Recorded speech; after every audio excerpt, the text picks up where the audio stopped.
So let's get started. For those of you on the call that still haven't met us, my name is Vanessa Martinez, and I've been in wealth management industry for 15 years, just helping families and individuals through their wealth plan and helping them meet those goals that they set for themselves. And Dr. Patricia Villarreal. I am a licensed clinical psychologist and have been working in that field for over 15 years as well. And in the last years, we've been developing Empowered Network. Our goal is to really marry those two professions and be able to really speak to the layers that it takes in our social emotional worlds to be able to connect to our, in this case, financial courage. Being able to understand ourselves better helps us do that. And that's where we decided the importance of teaming up and really relaying these messages in all of our workshops and webinars. So before the definition of financial courage, I'd like for everyone on to take a moment and think through how many people in your life have financial courage. So this is based on a definition that you have created, that you have heard, that you have read about. So just thinking through what you believe financial courage is, how many people in your life have this? So we'll give a few seconds for everyone on the call to think through, count how many people and send in those results. So click on those and we will let you know. Perfect. Okay, we have more results in. Great. Okay, so the total after refreshing it, the answer is from everyone 0 to 3. So between 3 people that you have surrounding you, you believe have financial courage. Well, so 0 to 3. 0 to 3. So it's possible that there's none. True. Or, anywhere between that, obviously. Mm-hmm. So that is what we were expecting. And it's more so the understanding of what does it truly mean. Right? Sometimes we tend to tie that financial courage as a definition that ties to maybe dollars, right? We think of the word finance and math and dollars comes to mind. But what it truly is uncovering these skills that you have and leveraging them to take. Sorry, are you not seeing the slides? I don't think so. We will. Yes, there you go. Sorry. So it's leveraging these skills that you have developed, right? And then taking educated risks. These are the pieces that are involved to create financial courage. So it's not whoever is the richest in your family. That's not the person that has the financial courage, right?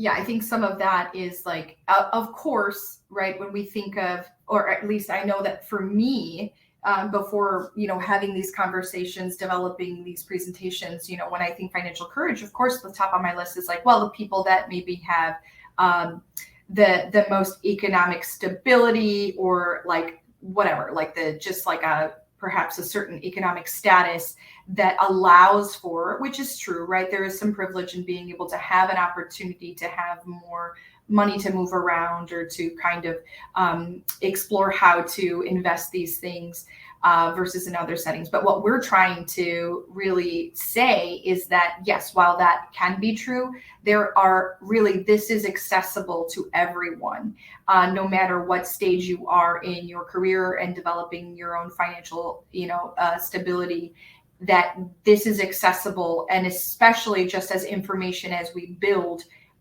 such an important and valuable asset to us, right? This in and of itself is an asset to us. And so that's an important thing to use in building our courage and leveraging that also for creating more stability within that world for us.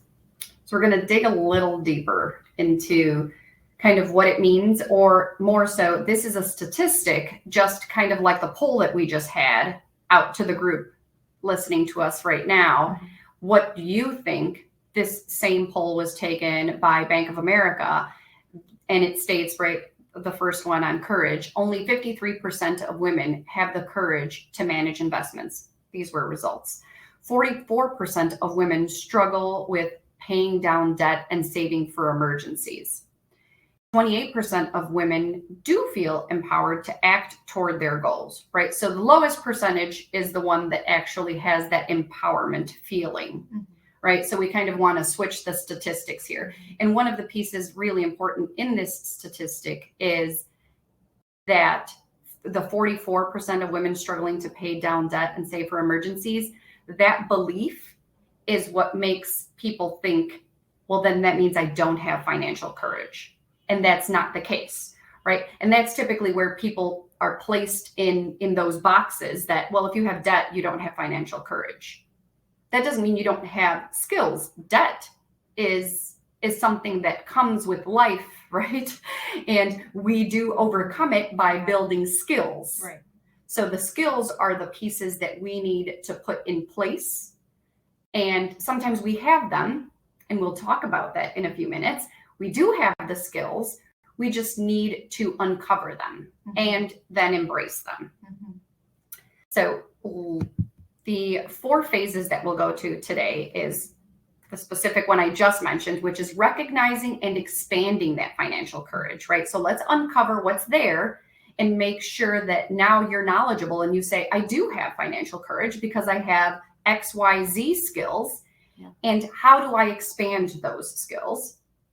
And then identifying and sourcing the fear, because there's pieces that you might have the skill, but then there's a fear surrounding it that doesn't let you move forward. And because you have that fear, then you don't want to take certain risks because of the fear of failure, which is the following one. And it cycles round and round. And part of that then is also, well, I don't have the experience and others do. Well, right, like all of these points that we can get stuck at, if we don't work towards understanding them at, that kind of foundational level to build up from, then yes, that will continue to kind of be our cycle, right? Not all of us have the opportunity generationally to have learned about certain things and or to be able to have conversations even in our current professions necessarily, right? We can have a lot of success in our profession, but if it's not necessarily financially loaded, even that, right, feels like, well, that's a whole different expertise that I just don't have. So I'd much rather just leave that to someone else. But our goal is to really empower building that knowledge base that we might not feel like we have. And then how do we use actually what surprisingly, I hope, as will be your experience today, we do have these skill sets. And then I sometimes just need to kind of reframe it for myself. And then just be like, oh, okay. In any case, so we'll hopefully be able to do that today with you all. And that's specifically that final point, which is number 4, right? Avoid those comparisons, because those comparisons tend to push us in sometimes directions where we don't want to. And that makes it stagnant and we don't keep moving forward. So that's kind of that 4th step that we'll walk through. So how do we find that edge that we need to expand our courage and find it? Right. And so what we define as our edge, right, are these various concepts that we want to really kind of expand on. First being embracing your strengths, right? Remember that as Vanessa was just mentioning, and we'll go through a little later, like that comparison point is meaningless. Our goal is to understand ourselves first and foremost, right? Once we understand ourselves, of course, we can kind of sit in, be able to say, oh, well, I can learn from these others' experiences. And as a comparison point at that point, that's meaningful. But first, we have to understand ourselves, what we bring to the table. And that's not always as clear as we think it might be. And so really being able to do that for ourselves in fully informative ways, really pointed ways, right? When we're talking finance, let me understand myself within the financial context, right? When we're talking psychology, let me understand myself within this particular problem that's presenting for me, right? That's what's going to add depth to our understanding of ourselves. Second, defining your values, right? And using that as your tool to evolve then your skill set and strengths, right? Our values are obviously very much a part of how, like, just ingrained in who we are, how we present in the world. And it's important to understand those levels and layers, right? I do this with my patients all of the time. It's important because it informs our decision making and or lack thereof, which is still a decision, by the way. To do or not to do is still a decision. And so then those pieces are important then for us to understand that we should be, right, convicted in our decision making, and even if we're choosing not to, right, there's power in that, right? When we say, no, I have all the information and I'm still choosing to not, right? Great. But let's not necessarily leave it up to like passive chance. So growing, right? Never stop trying, right?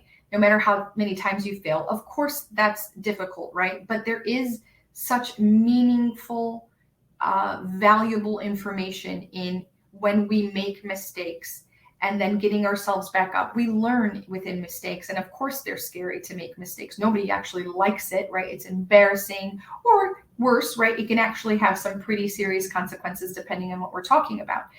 We're not neglecting to know that that's a real thing, right? That in some cases there is higher risk, and in others, right, we do need to take a chance on ourselves, right? Even if the last time we tried, it didn't work out, that doesn't mean we should just give up, because then we're giving up on ourselves. And well, we're all we got to make decisions for ourselves and drive our success. And then elevate, right? There we're saying, let's elevate our knowledge and continue building it, right? Just like what I was just saying too, right? Like we can never give up on ourselves. If we give up on ourselves and building knowledge, building experiences, all of those things, then we just stay stuck. And there are very few people that are satisfied with feeling stuck. And so that's an important layer to overall happiness and felt sense of success, not just professionally, but in all levels of our lives. And so our hope, right, is that this obviously is pointed in regards to financial courage, but that will build also overarching kind of felt sense of success and satisfaction with ourselves and our lives in all the ways that we do have power and control over. And tying these pieces, right, because we're marrying the two, what we're thinking and what we're doing when it comes to finance. Edge has every single one of those layers in finance, right? So in Embrace, personally, you embrace your strength, and then financially, you embrace where you are today, right? What does your financial picture look like today? We can only make changes today for our future, but our past already happened, right? So we need to look at what are my finances, and then take the second step, define those values and those goals that you want to accomplish, right? So you've embraced where you are financially. Now you've defined where you want to be. Now it's time to take those steps and grow, right? So now you're growing, and failure will happen along the way, right? Not just in the market. It could be in a career, in your family's life happens, right? So that's your growth plan. The elevate is truly tied more to the financial piece, that if you're making good decisions today, the compounding interest on your accounts will reflect for your future. So finding your edge, both personally and financially, is what takes you to that next level in financial courage. Mm-hmm. And just highlighting, obviously, this is not necessarily linear. We'll only go through it once, right? Like this, like most models, right? There's no like, oh, we're on step 2. Great. We'll never be back at step 1. That's not it, right? And so this is applicable, yes, across our lives. And also even within one aspect of our life, we can reloop through this depending on what phase or stage or any events that might happen in our lives that create a shift that we need to recalibrate, right? This is more of kind of like a tool to help you just like re-anchor yourself and remind yourself, okay, I lost my edge for a little. Let me get back in there and refocus my attention on that growth kind of promoting process. And one of my favorite slides. This is, I think, one of the most impactful pieces for today. So I really want everyone that if you have questions right now, I don't want to, abruptly force anyone to ask questions, but if you do have questions on anything that we've talked about, please put them in the Q&A box and we'll gladly answer those. We'll set some if there's a few questions that we can answer later because there's other slides coming, so we don't want to jump forward. But right now, just talking about transferable skills. I think this was impactful for me. I think I'm such a business-minded person that sometimes I believe I have to separate work from personal family life, and it's hard to make that integration. So I think this is very useful, and I hope if there are questions understanding this piece, please put your questions in the box. Yeah, this was actually even just starting with the first one.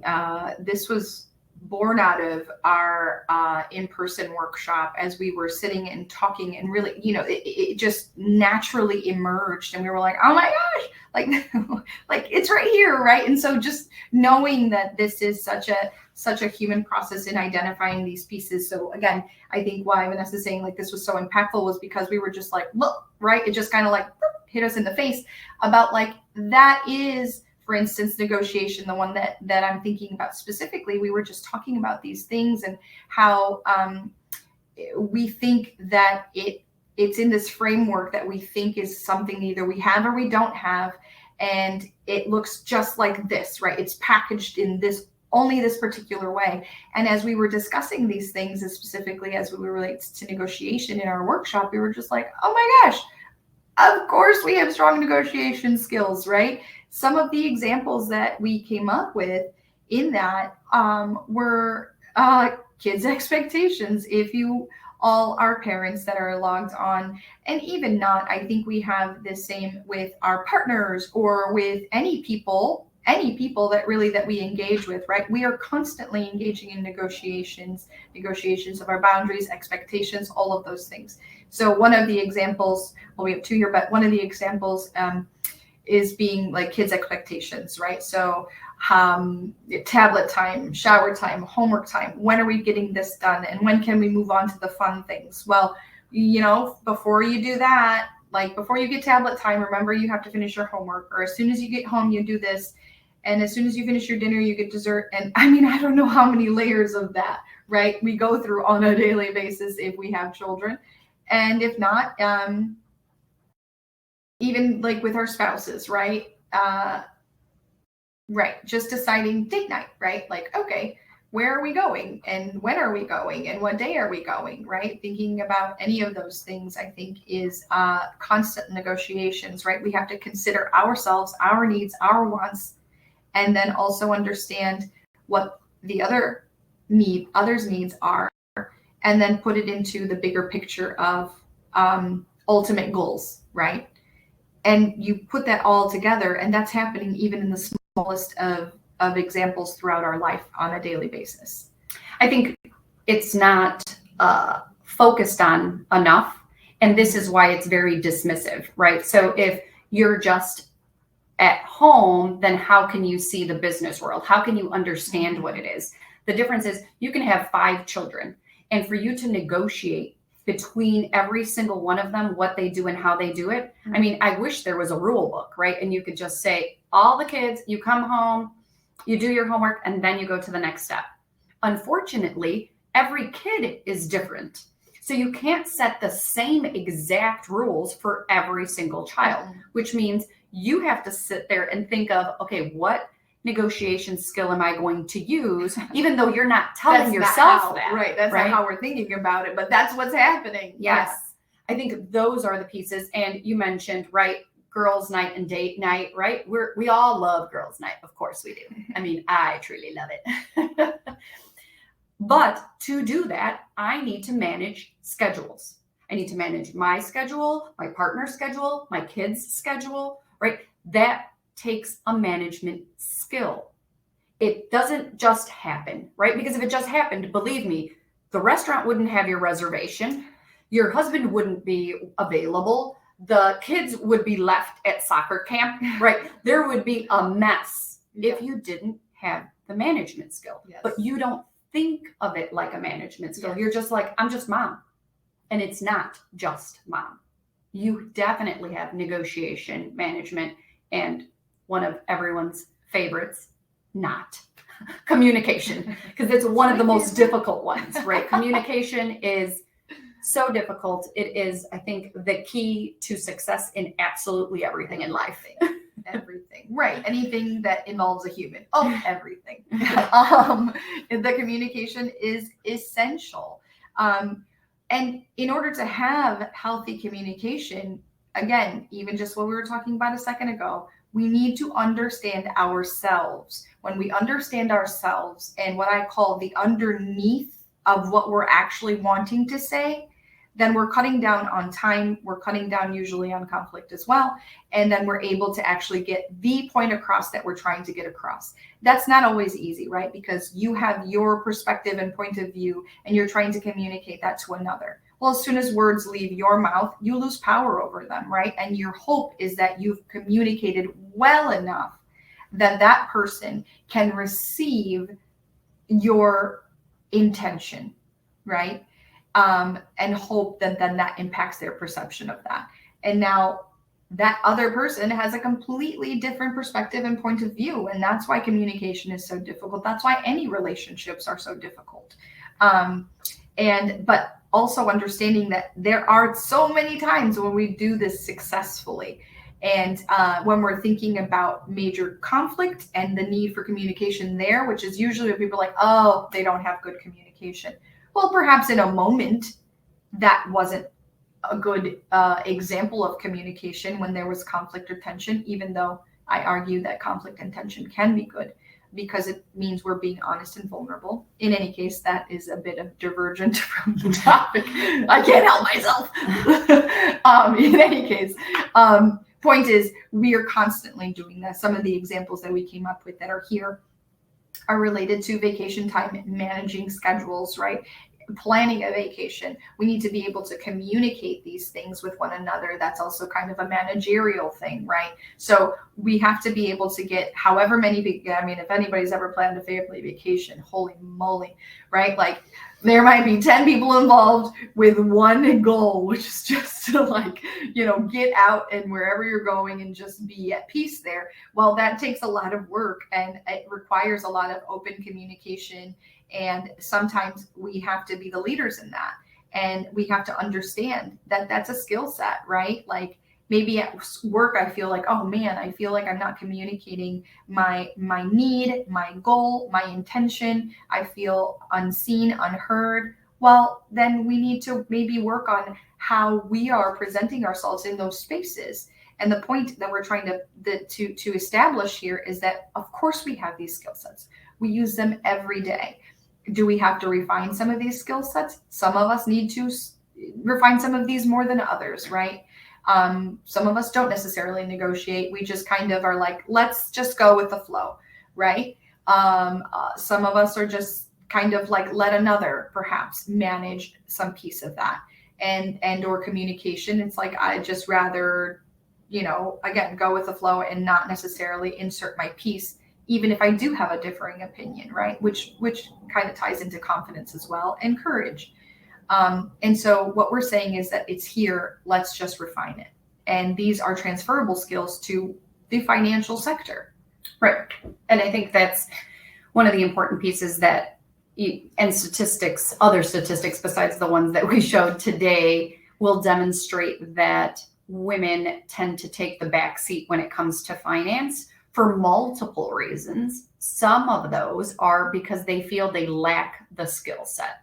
And that skill set might be management. That skill set might be communication or negotiation. But as we've established, we only picked 3 skills today. Right. But that doesn't mean there's millions more that you have. You just haven't called it that because you haven't looked at it in that light. So that is the core to this, is that you are a leader because you have to take that position to be able to kind of implement these skills that you have. And these do get transferred into finance, right? They do get transferred into building this courage that you need, that you have. And like you said, there's refinement, right? Refinement does happen to all of us at different levels. So you just have to know where you are. What else do you need to get there? And that won't just fall in your lap. This is the piece where in finance and in other topics specifically, it has to take an approach of you leaning in to learn a little more, to grasp a little bit better what's going on. So in this chart to the left, we can see that there is, identifying the skills, which that's what we just did, right? We went through the transferable skills. We've identified them. Acknowledge which ones of those are your strength. And then let's move into implementing them. So of the 3 skills that we talked about, the first one is negotiation. So it's, what do you know about thinking negotiation? You have to kind of think through, what are those pieces for you that you can negotiate? You can negotiate what to do and what not to do. So a quick tip is like with your employer, do they offer a 401k? Okay, they do. Are you investing in it? Okay, you are. Great. An additional piece. Did you know that as well as contributing to your 401k, you can create an IRA or a Roth IRA outside of that and contribute to both at the same time? So this is more savings for retirement. But too many people don't know that they could do this, so they don't move forward with it, right? So it's that lack of knowing, but sometimes it's that fear piece that we're going to get into in the next slide that keeps you from knowing because of fear of many things, right? You just have to be true to yourself when answering that question. Right. Or even like the communication pieces, right? Sometimes it really takes kind of like, I wonder what else, or can you share more about what these pieces mean, right? Like whether it's with your HR representative or directly with whomever that you feel most comfortable in your place of employment, like it's okay to ask questions, or even with your friends that you know might have more information, or obviously Google's all of our friends and Google knows a lot of things. But I think the pieces there is like being able, even that, to have the courage to ask the questions. Like that is so important, right? Because sometimes we feel like, and I know everybody says that, or like, is that a dumb question? It's not that it's a dumb question, but it's like sometimes we feel like we should be expected to know something already. And so if I ask a question, I'm outing myself as to, oh gosh, I don't know. And how is that going to impact that person's perception of me? Right? This is what I'm saying in regards to like how it's also tied together into our human condition. And the more we understand ourselves, the more we will feel courage and freedom to move towards our goals more, like, I guess I said freedom, but like more freely, more empowered, in feeling like, yeah, like I got this, or I don't understand this. And it's my right to ask a question, right? I'm not above needing more information. Granted, I think that that's part of the issue sometimes, is not having the courage to get into that, to ask the questions, whether it's to your financial advisor or any of those people in our lives that can really provide us that level of knowledge building so that we can make some of these more informed decisions for ourselves. Right. And that's why it's key to understand that now you've identified the skills. Now it's kind of just acknowledging those strengths, but another piece that adds to your strengths is knowledge in anything that you're trying to do. But, which is the following slide, is the fear of openly saying, I don't understand. Can you repeat that? Or what? There's a 401k. I've never invested in that before, right? So it's those pieces that drive that fear factor to the point where we do nothing. We don't take the next step. We don't invest. And in some cases, it might be, I don't want to bother someone else with this, so I prefer not to do anything, right? And that's where we want to kind of take it to another level, which is ask the questions, right? What is the source of that fear that isn't allowing you to feel comfortable to ask those questions? And if you're not in the right environment, then place yourself in another environment where you are comfortable asking those questions, right? It's about that flexibility, building that flexibility within us to move to the places where we need to be, to have that comfort level, to build this for us, right? As much as we need both pieces together, feeling psychologically well, and we need to feel financially well, right? Because sometimes the finance can cause stress the other way, the other one causes stress the other way. Where they're inextricably connected. Like there's no way that we can have one without the other, truly, right? Just having financial stability doesn't necessarily make us more satisfied with our life. And vice versa, right? Like we can be able to accept where we are, but then certainly have those goals set to be able to move in another direction. Sorry, guys, we're trying to be sneaky here, but it's not working. We need to find the outlet. Bad planning on my part. Sorry. We don't know where it is in this room. There it is. Found it. In any case, it's okay because we're human and we're just going to accept that and roll with it. So right. That's that. We were getting to knowing where to place ourselves to take that next step, right? So knowing that if there is a fear in asking certain questions, in taking certain steps, then we need to work around that. What steps can we do to move around that? Mm-hmm. The second piece here, which I find quite helpful. So for everyone listening, if you grab a sheet of paper and draw, like put one little dot on the left side, one little dot on the right side, and this is you drafting your plan, right? It doesn't need to be a huge technical plan. Once we get into the details, then we get into the technicalities. But for right now, it's saying you are here on dot 1, and this might be the dot where you want to be. And what is that want to be? Is that a want to be like, oh, I want to have $1 million. I want to have 5 houses. I want to have, I'm thinking all just financial aspects, right? But it could be, I want to be married. I want to be, whatever those pieces are, you place them on the right-hand side. Too many times, that's as far as we go in this process. Mm-hmm. Where I am, where I want to be, and that's it. Nothing in between. And in the meantime, you're struggling trying to reach that last spot. Mm-hmm. The idea is to do small bites, right? So if I want to get to 1 million, go halfway page and say, okay, at this point, I want 500. Okay, now go half of that. 250,000, right? 250. So that's the half of the half. Then you start establishing that first phase and finding your edge, embracing where you are today. So how much of this do I have today? And then calculating how long did it take me to make it? You know what I mean? Those are the numbers. It's not too many people think through it just involves so much math. Maybe I don't want to look at it. But if you think through just breaking down in 4 phases, 4 mini steps, or if you like multiple steps, it could be 10 steps, whatever is comfortable to you. But clicking along the page is what, one, gives you the sense of accomplishment as you reach these goals.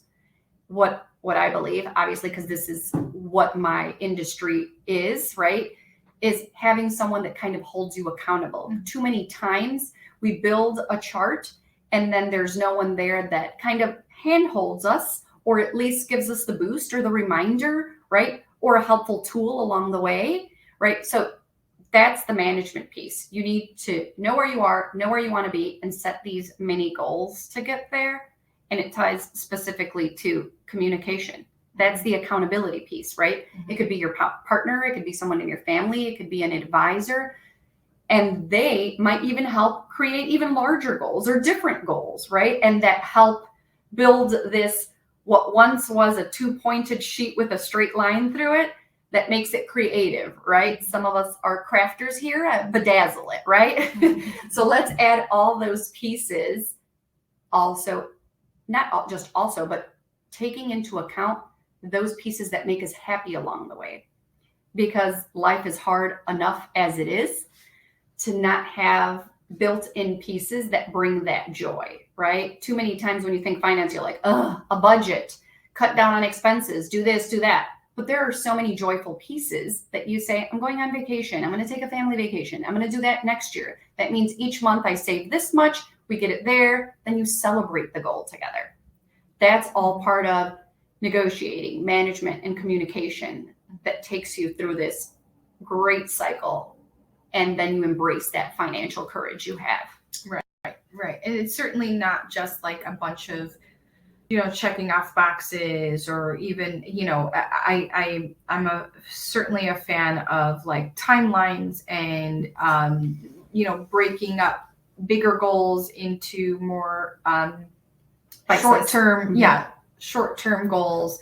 We can't get upstairs without taking every single step, right? I mean, I suppose we could try to hop some steps, and sometimes we might actually be able to do that in life, right? We never know when things will happen, and we get this great promotion that was unexpected, or this job opportunity that's really going to launch you into this like professional and financial new place. All of those pieces certainly can happen, and those are very exciting things, but those are unpredictable things. In the meantime, we can't wait for those things to happen to us. It's really about working within the range that we have to create for ourselves these layers, right? Of course, it takes a ton of work. And again, even that, while we can lay out a linear plan, it's not going to happen that way, right? It's going to get messy. There's going to be scratch outs. There's going to be erasing marks. There's going to be circling and like, one up, one down. And because this happened this way, right? Like if you look at anybody's real timeline, that's what it is. Like, oh, right here, this happened. And this kind of paused things for a second because there was this life situation, whatever that might be. That doesn't mean that should necessarily fully deter us from our goal. But again, even like we mentioned earlier, that can also evolve. Today, it might look like this. Tomorrow, it might mean something else to you because of ABC things that have happened in your life, or that haven't happened in your life. What we're wanting to do is empower you all to feel your power in making these decisions for yourself, and understanding we know that there's like real obstacles in all of this, right? This is not, we're not coming from like a, well, I like to say a toxic positivity place, right? No. Yes, things are tough at different points in time for any number of reasons, right? Those are real things. But that doesn't mean that we should surrender whatever power we might have in any given point in time. And that's so important. Agreed. And this is the piece that leans into what we were talking about. Sometimes the piece, and more than likely, it tends to be a fear of, the FOMO, right? Fear of missing out. That's a big thing recently. But those fears come from somewhere and some reason and somehow. So these fears tend to be those things that keep us from even just acknowledging our skill set.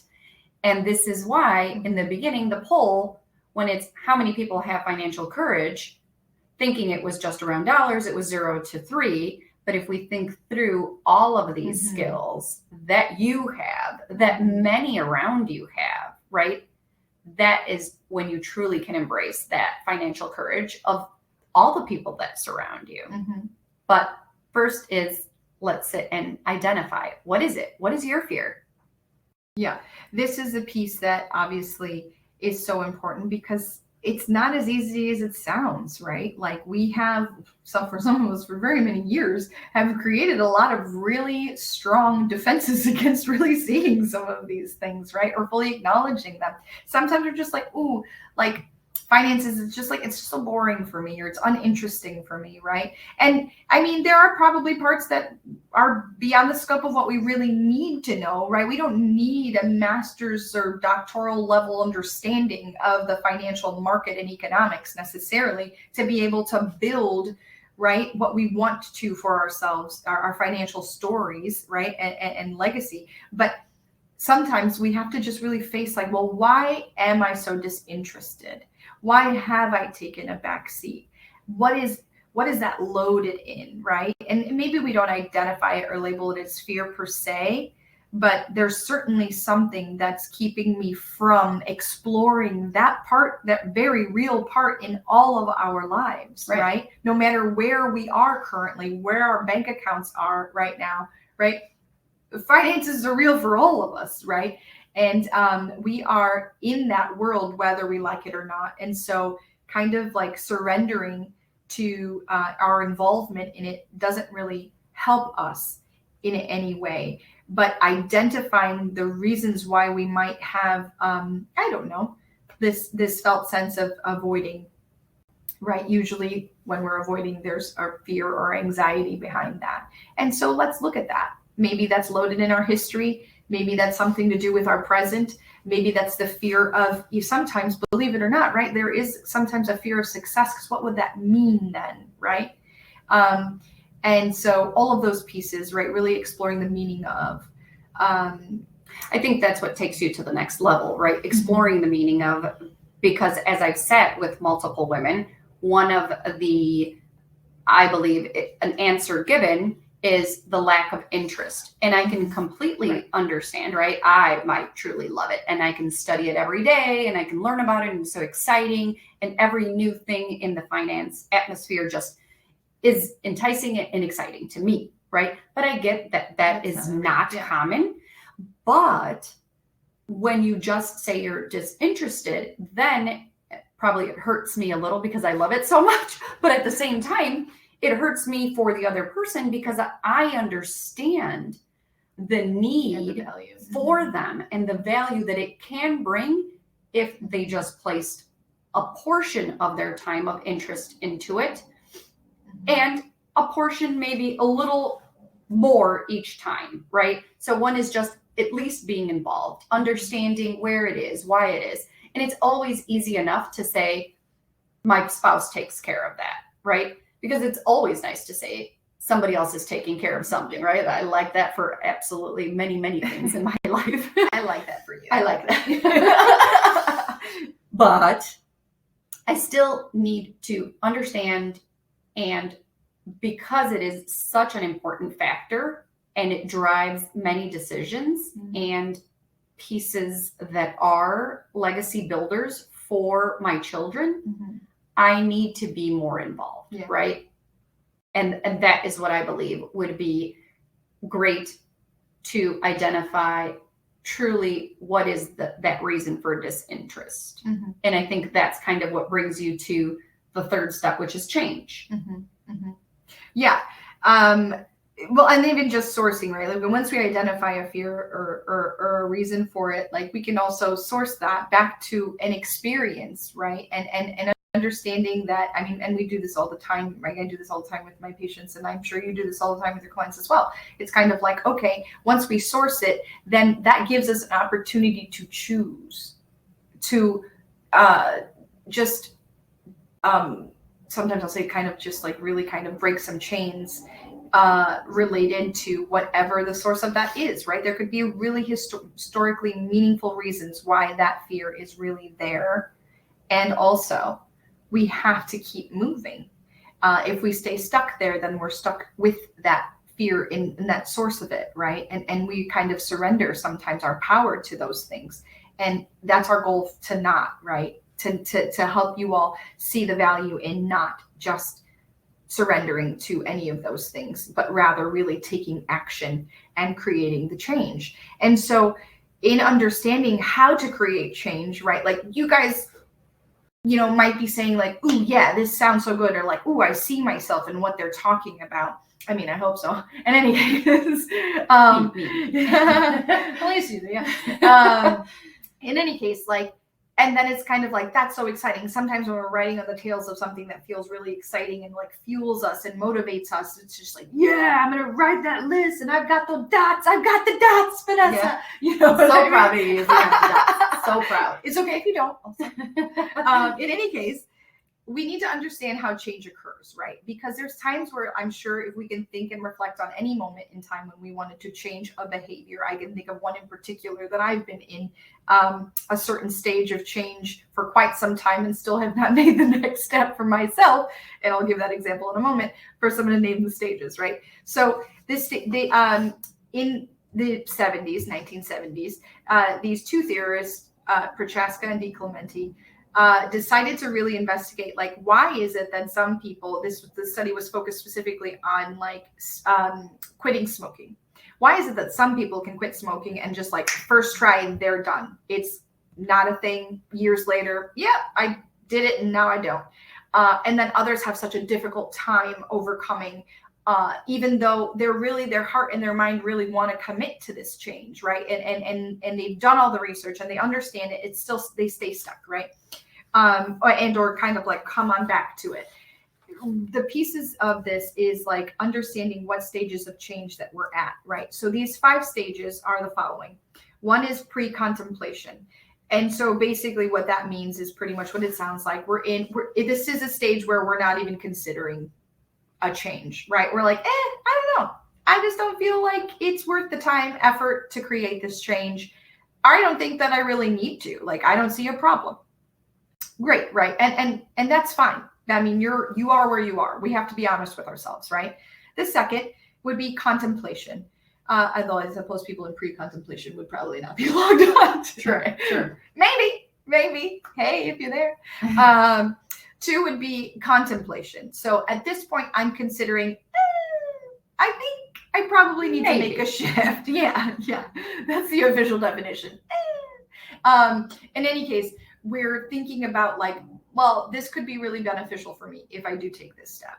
Or I could really see the benefit for me, for my family, for whatever kind of level or layer as it connects to us, right? And then so contemplation is merely thinking like, could be good. I'm not doing anything about it yet, but it could be good, right? And then there's preparation, right? So some of you on here might be in any of these stages, but at minimum, I presume contemplation. I'm thinking this is important for me. Let me try to arm myself with some information. So we're kind of in between stage contemplation and preparation, if not beyond. I'm not suggesting you guys aren't already at a later stage in this. So preparation means I'm taking the steps to actually create the change, right? So I not only have done some research to decide that this is a change that I want to make in my life, but I'm actually taking the steps in like, oh, I've registered for this course. I have set an appointment with a financial advisor. I have done these other, like I've talked to my HR department in regards to my investing via my company, whatever. And that's the preparation stage. You are taking steps, but the change pieces haven't started yet. And then there's the action phase, right? Stage 4 is action. At that point, we're actively engaging in the change, right? I'm meeting with my advisor. I am actually taking that information, or I didn't like that advisor, so I'm moving on to another advisor, and then I'm going to make that change. And even like same thing with therapists, right? Like tell people all the time, that's great. Once the action step is in motion, don't stop. If we're not a good match, go find your person. This is yours, right? This is your treatment. Own your health, own your finances, take accountability and responsibility for yourself, right? And that's the action phase, right? Really being actively engaged in creating the change. And then the 5th stage, the highly coveted stage of any change is maintenance. Right. And at that place, it's a well-oiled machine. We got this. There might be a hiccup here or there, might be something that distracts us here or there, but we got this for the most part. The example I was going to say that I was going to share is incorporating workout into my life. I know I need it. I mean, I've done the research, you know what I mean? But it's a hard thing to get over that hump into preparation, into action. It's just the truth, right? That's a personal struggle of mine. That's not to say that just because I'm not creating change or in the action plan that I don't see the value. I do. It's just the truth is sometimes it's a difficult place to really create that motivation to change. Yeah. Mm-hmm. So we had a question pop up. How can a person who has always been afraid of change build courage? Well, you know what? Like, I get that. Like, fear is real. And that's what we were talking about, right? I think the biggest piece is, what's the thing that's scary about change? For a lot of people, it's the unknown, right? A lot of people stay right where they are because they know it, even if they know it's unhealthy, but it just feels safer because I can predict the chaos, perhaps, right? Or I can predict the pieces where I'm at now. But taking a leap into a new world that's unknown, we don't know if we're going to be successful. We don't know what that experience is like, and nobody can guarantee that. Yeah, that's a real barrier to taking a courageous next step.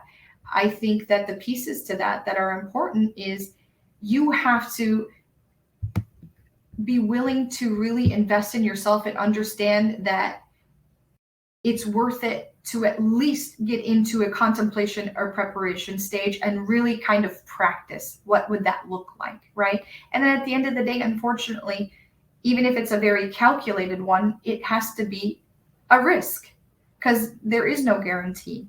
And that's a hard thing to sit with, really. So that's a big question. But the more we understand ourselves, I think the more information we have in how we do that for ourselves. And I think that's one of the biggest pieces of having these types of conversations, that too many times we believe we're not courageous, right? We're telling us that ourselves this, maybe because of what the world calls courage, and maybe because of what we see on TV or hear in podcasts, read in other books, whatever it may be that has defined that for you. Hence why we asked the question in the beginning, what do you believe financial courage is? But if you embrace the courage you do have, right, those are the pieces that kind of take you to that next step. In that in-person workshop that we had last month, there were so many pieces talked about that then you're like, oh, that is courageous. And in that case, we were talking about like strengths that we have, and generating income is a strength. But then you think to yourself, well, that's just work and I get paid. That's a strength. That's a strength in your finances. Building income is a strength. And people were thinking to themselves, I never thought of it that way. Being on here, asking that question is courageous.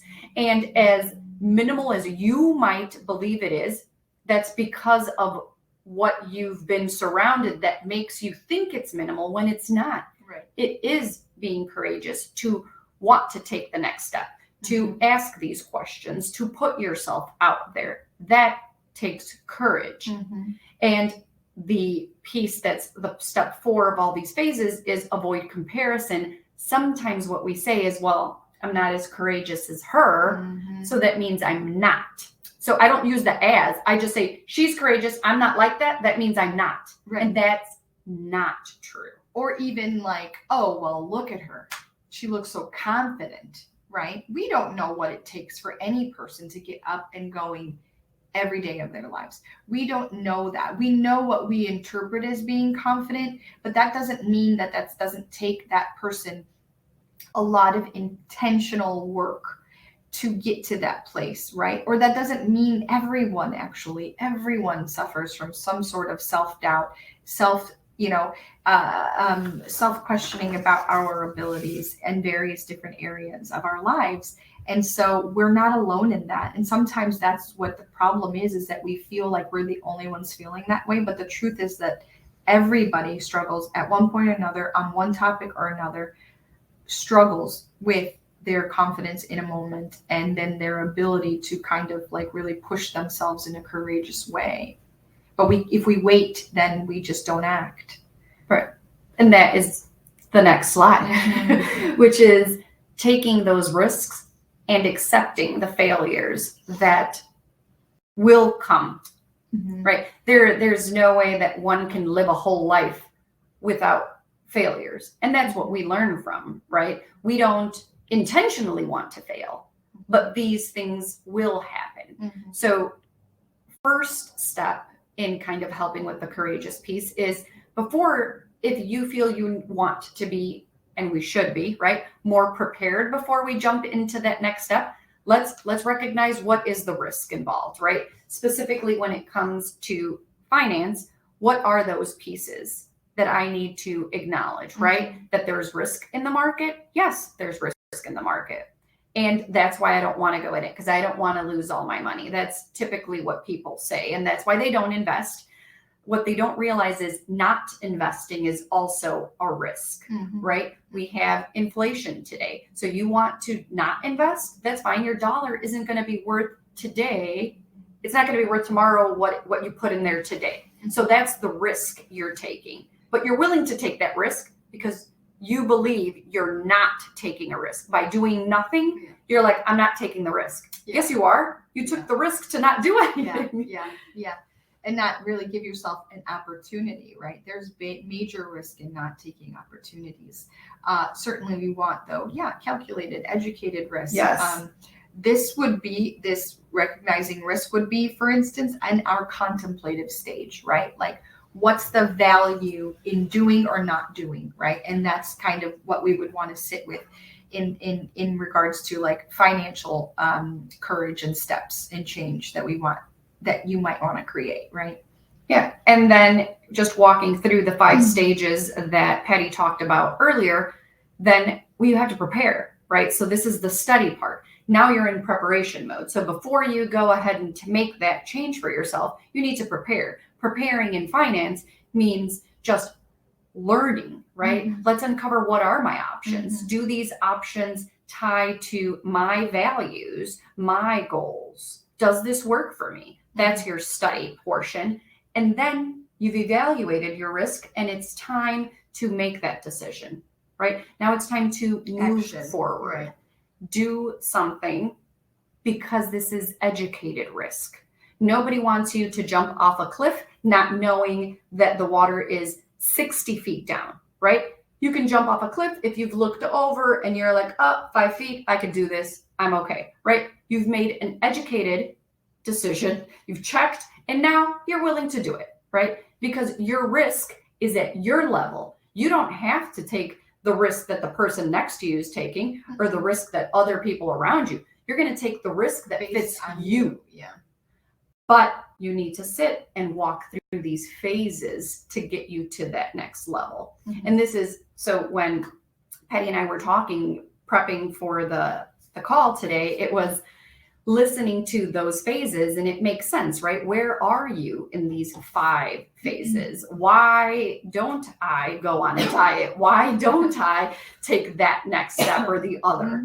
Because I'm not there yet. And what do I need to do to get there? I guess that's the biggest piece and takeaway that we want for today. I know we only have 2 minutes left, so we want to be respectful of everyone's time, but that's the biggest takeaway. Where are you today? Where do you want to be? And what are those pieces that will help get you there? Yeah. And that's those next 3 steps, right? Yeah. Acceptance. Where am I? What are the pieces that it's going to take? That's analysis to get you to where you need to go to make those steps. That's the application, right? And these are all, right? All of these are, again, these are kind of, we're merging these financial pieces, psychological pieces, and all of this takes so much self-exploration. These pieces, as we said, like this is, I guess it seems kind of wild to us sometimes that there's more of this happening in these kind of more financial sectors. And so we hope that can be a valuable thing for you to sit with and at least contemplate, which would be stage 2, to sit with what does this mean in your life? Right. And how do I want to take steps to learn more about this, or just think about what this means for me and my family and my future. Yes. So before we thank you all for being here and listening and participating, your last question, and everyone can take this on their own, is now if you think through our first poll question, how many people around you truly have that financial courage? We're hopeful that you add yourself to that list if you weren't on it originally, and just kind of embrace those pieces. And of course, if you have questions, we're always here. You can email us, connect with us through social media. But thank you so much for listening tonight. Good night, everyone.